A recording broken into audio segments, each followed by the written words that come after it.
Hello student, आप लोग को क्लास 12 के हिंदी के फर्स्ट चैप्टर बातचीत टॉपिक है। बातचीत के लेखक कौन होता है? तो बालकृष्ण भट्ट होता है। बातचीत से हम लोग क्या सीख मिलता है? तो ये बहुत इम्पॉर्टेंट चैप्टर है। तो यहाँ पर बातचीत के लेखक कौन है? तो बालकृष्ण भट्ट होता है। इस चैप्टर को जो है तो बातचीत है। इस चैप्टर बातचीत है, टाइप नहीं हो रहा है। तो इस चैप्टर बातचीत, इसका लेखक बालकृष्ण भट्ट होता है। इनका जन्म कब हुआ? तो 23 जून 1844 ईस्वी में। निधन कब हुआ? तो 20 जुलाई 1914 ईस्वी में। और यह इसका निवास स्थान या कहाँ के रहने वाला है? तो इलाहाबाद के और उत्तर प्रदेश के है। ये पूछा जाएगा ऑब्जेक्टिव में कि किस काल के कवि से बिलोंग करते हैं? तो आधुनिक काल के कवि है। और किस युग के कवि है?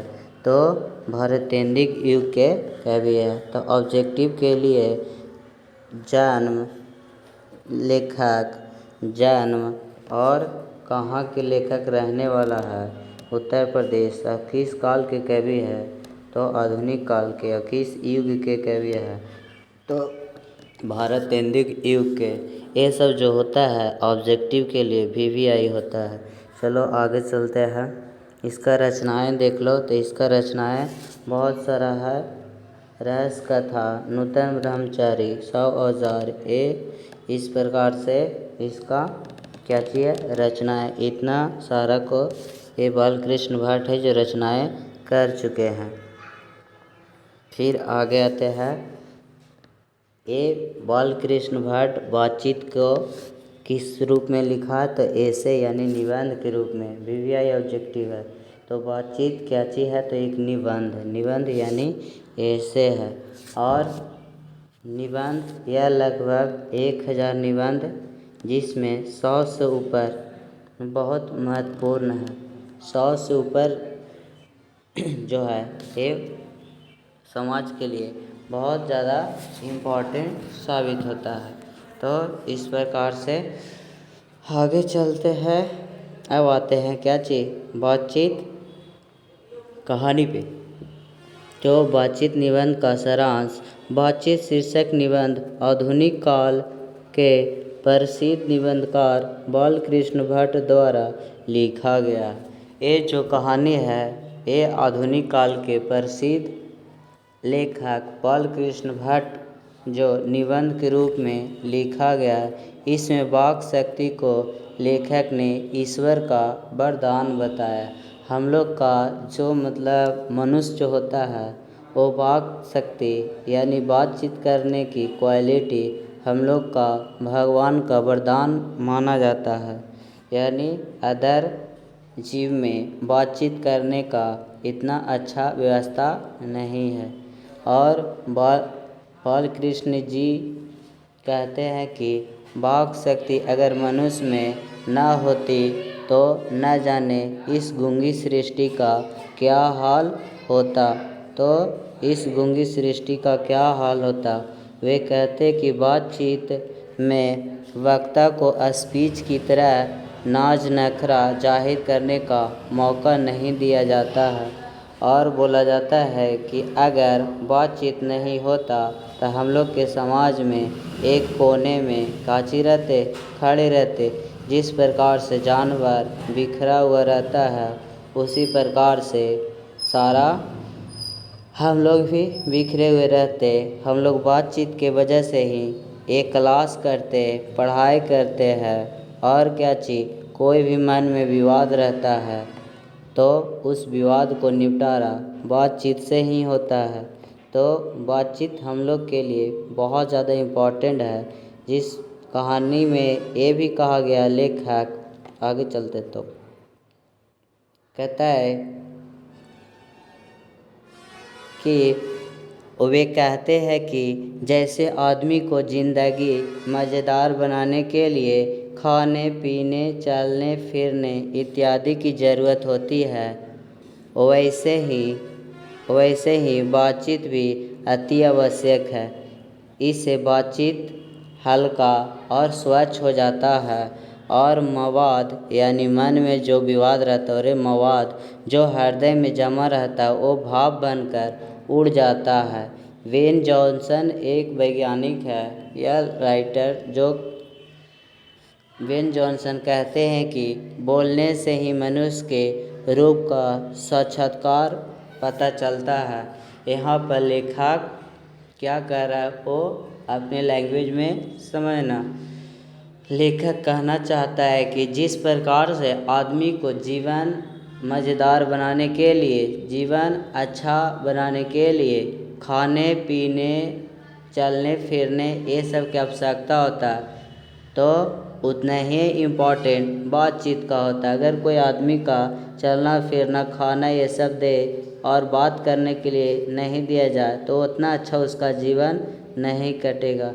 यानी जितना इम्पोर्टेंट खाना पीना चलने फिरने की आवश्यकता है उतना ही इम्पोर्टेंट क्या चीज़ है बात करने का। जैसे में घर में ही देखना, अगर अकेले रहोगे तो एकदम ऑकवर्ड फील रहेगा, अगर कोई आदमी रहता तो मन लगता। इस प्रकार से फिर बोला जाता है कि बातचीत से मन को होता हल्का होता स्वच्छ होता और मवाद यानी जो विवाद रहता है बोलने चलने से सब विवाद को हो जाता भाव की तरह उड़ जाता आसमान में। और वेन जॉनसन कहता है कि बोलने से ही मनुष्य का साक्षात्कार होता है, यानी उसके मतलब पढ़ा लिखा हुआ है उसका बात से ही पता चलता है कि पढ़ा लिखा है कि नहीं है और उसका क्या अंदर का क्वालिटी है या अंदर का क्या गुण है। इस गुण को पता उसका बातचीत से ही पता चलता है। चलो आगे आते हैं, लेखक अब क्या बोलते हैं। लेखक ने बातचीत के प्रकार को भी बताया है। एडिसन तो लेखक ने बातचीत को क्या चीज़ के रूप में बताया है,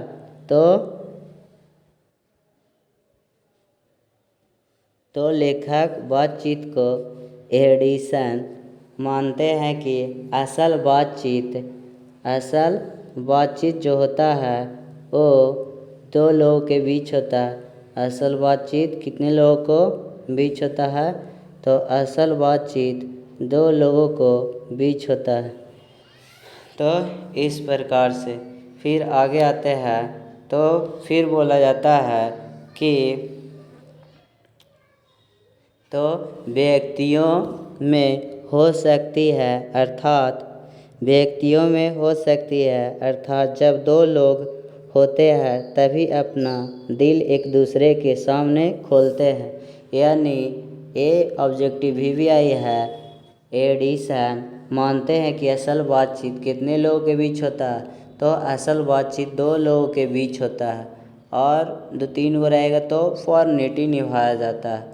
तो अगला कहता है कि अपने दिल के बात यानी अच्छा बात दो लोगों के बीच रखता है और दो तीन को में इसे समाचार पूछते रहता है। लेखक के अनुसार लोगों के बातचीत अंगूठी में जुड़ी नग जैसी होती है। चार लोगों के बीच बातचीत को काची कहते हैं, तो फॉर्मेलिटी निभाया जाता है। चार लोगों के बीच फॉर्मेलिटी ऐसा ही गपशप होते रहता है, लेकिन रियल बातचीत दो लोगों के बीच होता है। ये भी ऑब्जेक्टिव है। अगला पॉइंट हम लोग आते हैं, फिर बोलता है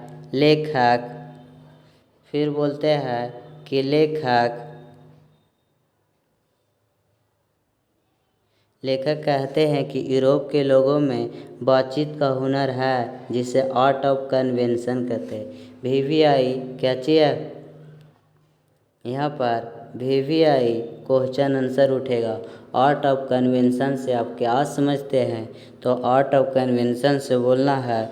लेखक कहते हैं कि यानी बालकृष्ण भट्ट कहते हैं कि यूरोप के लोगों में बातचीत का हुनर होता है जिसे आर्ट ऑफ कैची कहते हैं, कन्वेंशन कहते हैं। इसके अगला पॉइंट आर्ट ऑफ कन्वेंशन कहते हैं। फिर लेखक क्या कहता है, तो लेखक कहते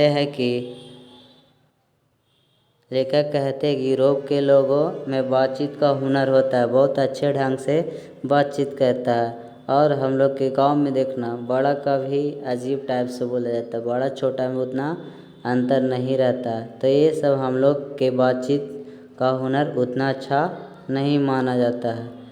फिर अगला पॉइंट आते हैं, तो अगला कहता है कि अगला पॉइंट कहते हैं, इसके पर संग को सुन के कान को अत्यंत सुख मिलता है। अगर कान को सुख दिखलाना है तो कान को अच्छी अच्छी बात सुनाओ, बहुत अच्छा से सुनेगा। तो कान को अगर अच्छी सुख देना है तो अच्छा अच्छा बात सुनो, उसे इन्हें सुहद खोष्टी होता है, यानी अच्छा अच्छा बात सुनेगा। कान भी कहेगा, जैसे में तुमको तारीफ़ करेगा तो कितना अच्छा लगता है, वाह कितना मज़ा है। और वहीं अगर कान से थोड़ा सा मतलब बेइज्जती वाला बात सुने तो कान को दुख होता है। तो अच्छा अच्छा बात आदमी कान भी अच्छी सुनना चाहता है।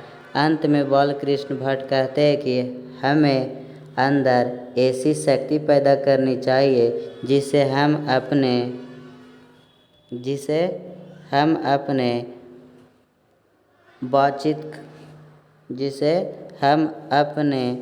आप बातचीत कर ले। और बातचीत का सही उत्तम तरीका ये लेखक के लिए सबसे ज़्यादा इम्पॉर्टेंट पॉइंट है। लेखक कहता है कि अपने आप बातचीत कर ले, और बातचीत का यही उत्तम तरीका होता है। यानी बातचीत का सबसे उत्तम तरीका क्या होता है, तो बातचीत का सबसे उत्तम तरीका होता है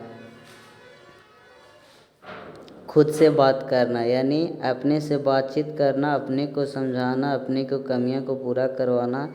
ये रियल बातचीत, उत्तम बातचीत, खुद से बात करना कहलाता है। तो ये हम लोग क्या चीज़ बातचीत टॉपिक पढ़े, इसका ऑब्जेक्टिव अगला वीडियो में दिया हुआ है, तो इसको बेहतर से 1-2 बार पढ़ने का प्रयास करना।